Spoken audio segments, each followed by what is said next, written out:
Hello dear students, welcome to my YouTube channel study of chemistry. Last video में हमने देखा था कि प्राचीन भारतीय रसायन के अंतर्गत कौन कौन से वैज्ञानिक हुए और उन्होंने क्या क्या काम किए और उनके द्वारा कौन कौन से उपकरणों का उपयोग किया गया था। अभी हम देखने वाला है उनके द्वारा जो रस के बारे में परिभाषाएँ दी गई हैं और उनका वर्गीकरण किया गया है। तो आइए हम यहाँ पर बात करेंगे रस के बारे में।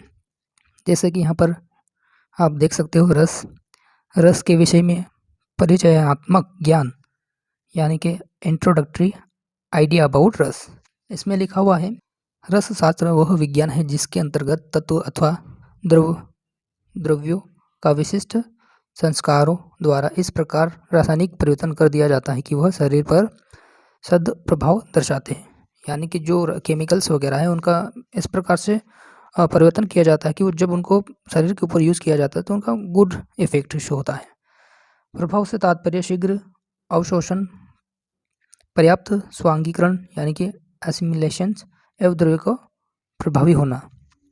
एक विशेष शाखा के रूप में रसशास्त्र का विकास नागार्जुन द्वारा किया गया था।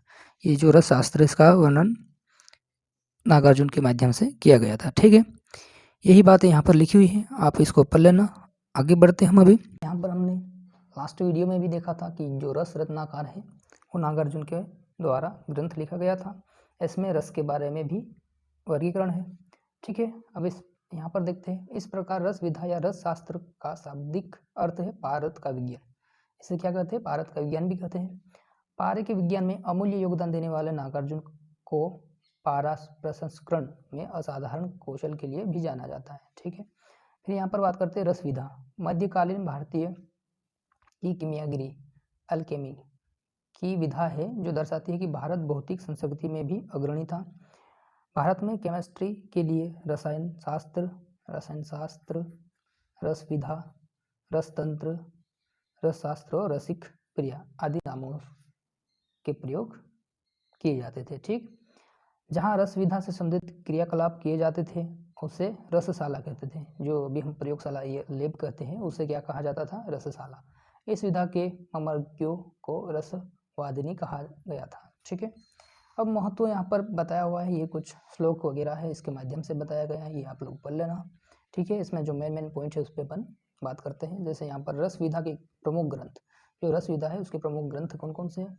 रस रत्नाकर, रसेंद्र मंगल, रससार, रसायनक, रसेंद्र चिंतामणि, रस रत्नाकर, रसेंद्र चूड़ामणि और रसरत्न समूची। ठीक, ये किसके द्वारा लिखी गई? तो यहाँ देखते हैं। प्रमुख रसवादीन नागार्जुन के माध्यम से गोविंदचर्या, यशोधर, तंदुकनाथ, नित्यनाथ, सिद्ध, सोमदेव। ठीक, अब बात करते हैं रसों का वर्गीकरण। इन रसों का वर्गीकरण किस प्रकार से किया गया है उसके बारे में देख लेते हैं।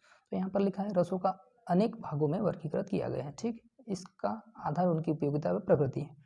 इसका आधार क्या है? उनकी जो उपयोगिता है और उनकी प्रकृति। पारद सर्वोत्तम रस है। ठीक, अतः इसे रसराज कहा जाता है। मुख्य रस निम्नलिखित है, जैसे कि महारस, उपरस, सामान्य रस, रसरत्न, धातु, विष, क्षार, अम्ल, लवण, लोह, भस्म। ये क्या है? रस के प्रकार। ठीक, जैसे यहाँ पर फर्स्ट आपको दिया हुआ है महारस। रसों में सर्वश्रेष्ठ और उपचार में सर्वाधिक उपयोगी या लाभदायक रस महारस कहलाते हैं। ठीक, इनको श्लोक के माध्यम से बताया गया है। ठीक है, ये आप पढ़ लेना। हम आगे बढ़ते हैं। जो महारस है उनको इस प्रकार से वर्गीकृत किया गया है, जिसमें फर्स्ट में अपन देखेंगे अभ्रक। ये पूरा आपको याद नहीं होगा, इससे अच्छा आप यहाँ पे जो महारस के नाम हैं एटलीस्ट इनको याद रख ले और इनसे संबंधित कार्य, शोधन, द्रव्य, विधि। ठीक है, पहले तो आप इनका नाम ही याद रख लीजिए। फर्स्ट है आपका महारस में अभ्रक, सेकंड है आपका विक्रांत, थर्ड है आपका मक्षिक Cu2SFe2S3, फिर विमल Fe2S3, उसके बाद है आपका आद्रिज या शिलाजित, ये आपका KNO3 ब्लैक, बिटुमिन, सस्यक, copper sulphide, blue vitriol, C2SO4 5H2O, फिर ये लास्ट आपका चप्पल या बिस्मिथ रसक, यह जिंक CO3। इसके बाद देखते हैं हम उपरस के बारे में। महारस से कम श्रेष्ठ व उपयोगी रसों को उपरस कहते हैं, जो कि यहाँ पर श्लोक में भी बताया है। और यहाँ पर देख सकते हो आप, फर्स्ट है आपका गंधक उपरस में, सेकंड है आपका गोरिक, थर्ड है कासिस और 4th में आपका काक्षी, 5 है हरताल, और 6 नंबर पे मंशिता, 7 पे अंजना, और 8 नंबर पे अंकुष्ठ। ठीक, इस प्रकार ये आपके उपरस। और यहाँ पर देखेंगे हम साधारण रस। साधारण रस, महारस व उपरस के अलावा शेष रस सामान्य रस कहलाते हैं या साधारण रस, जिसमें आप देखोगे कम्पिलक, गोरीपाषाण, नवसाधार, साल्ट NH4Cl, कपर्दा और वहीजार, गिरी सिंदूर, हिंगुल, मदार, शांग। ठीक, इसी प्रकार से हम देखेंगे अब रत्न के बारे में, जो द्रव्य अपने वर्ग के अन्य द्रव्यों की तुलना में अपेक्षाकृत अधिक सुंदर और उत्तम गुण युक्त होते हैं। इन द्रव्यों के अधिक मूल्यवान होने के कारण लोग को अति प्रिय होते हैं, अतः इन्हें रत्न कहा जाता है। जिसमें कौन कौन से देख लो, माणिक्य, मुक्ताफल, विद्रुम, ताक्ष, पुष्पराग, पोखराज भी कहा जाता है इसे, व्रज यानी कि हीरा, नील, गोमेद, वैदुर्य। ठीक, अब देखने वाले हम धातु रस के बारे में। धातु रस के अंतर्गत कौन कौन से हैं, जैसे स्वर्ण यानी कि सोना, रजत, ताम्र, लोहा, वंग, नाग, यशद। ये कुछ इस प्रकार के धातु रस थे उस टाइम से ही। और अगले पॉइंट पे हम देखते हैं यहाँ पर आपका विष रस, जो कि पॉइजन से संबंधित था। जैसे रसायनक, रसरत्नाकार, रसरत्न समुच्चय में 5 एवं सड़ंगधर भाव प्रकाश आयुर्वेद प्रकाश में 9 विष दिए हैं। ठीक है, और जो रससार, रसमंजरी, रसन चूनामणि, रसन चिंतामणि में 18 विष दिए गए। इनका भी वर्गीकरण दिया हुआ है यहाँ पर देखो।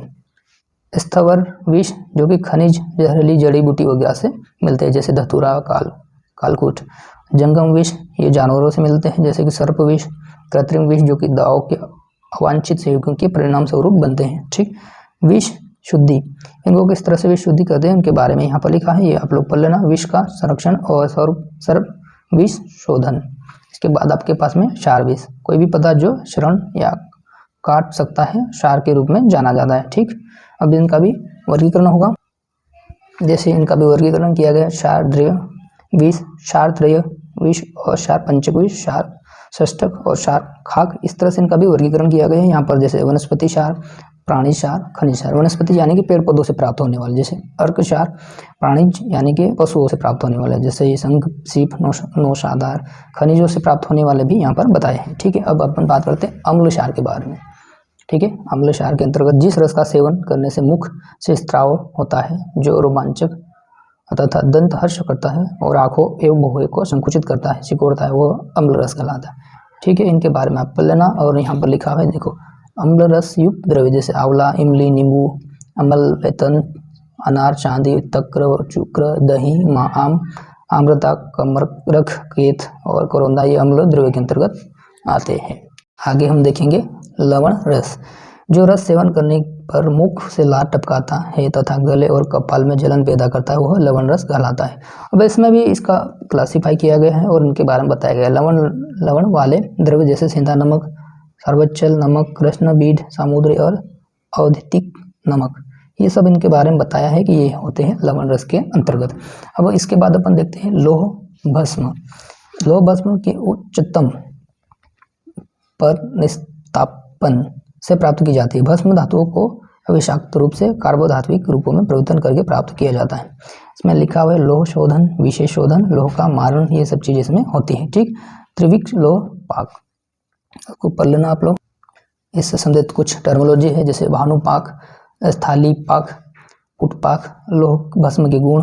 और यहाँ पे है आपका लोह भस्म मात्रा। ठीक, इसके बाद अगला पॉइंट देखते हैं, जहाँ पर रस विधान प्रयुक्त प्रमुख प्रक्रिया है। जैसे फर्स्ट है आपकी आवाप, निर्वाप, ढालन। इसके बाद है आपकी भावना, जारण, मूर्छन, शोधन, मारण, अमृतीकरण, लोहितीकरण, मृत लोहा और सत्वपातन, द्युति के लक्षण, ये सब बातें यहाँ पर बताई गई हैं। तो फ्रेंड्स, ये था भारतीय रसायन की ज्ञान परंपरा के अंतर्गत रसों का वर्गीकरण। इस प्रकार से हम देखते हैं कि प्राचीन समय में कौन कौन से वैज्ञानिक थे और उन्होंने क्या क्या काम किए थे और उन्होंने रस के ऊपर क्या क्या बातें बताई थी, रसों का किस प्रकार से वर्गीकरण किया था। जैसे अम्ल रस, क्षार रस और महारस, उपरस, रत्न, साधारण रस, ये सभी इन्होंने बताया था। आई होप आपको ये वीडियो अच्छा लगा होगा तो प्लीज़ इसको शेयर कीजिएगा एंड थैंक्स फॉर वॉचिंग।